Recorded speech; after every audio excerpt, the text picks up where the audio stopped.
40 members సరిపడా మిరియాల రసం ఎలా చేయాలో చూసేద్దాం రండి. జస్ట్ ఓన్లీ 10 మినిట్స్లో సింపుల్గా ఉంటుంది, చేసేద్దాం వచ్చేయండి.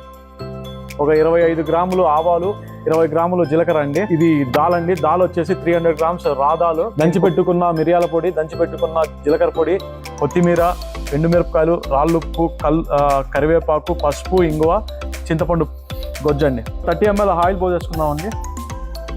ఆవాలు జీలకర్ర వేసేద్దామండి. బాగా తెల్లగడ్డలు వేసేసుకుందామండి, బాగా దంచి పెట్టుకున్నది. మిరపకాయలు, కరివేపాకు, పసుపు, ఇంగువ, రాళ్ళుప్పు కలిపి వేసుకుందాం. ఎందుకంటే ఇప్పుడు ఒకేసారి వేయడం వల్ల ఇది మాడదన్నమాట, చాలా బాగా వస్తుంది. ఇప్పుడు చింతపండు పులుపు అనేది 500 గ్రామ్స్ ఒక్క కప్పు వేస్తే సరిపోతుంది.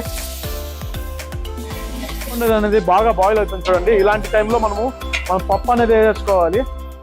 పప్పు 300 గ్రామ్స్ అండి, ఇది రాపప్పు. దీన్ని బాయిల్ చేసి పెట్టిన తర్వాత ఇంత వచ్చింది. ఇప్పుడు మనం 7 లీటర్ల వాటర్ పోసేసుకున్నామండి.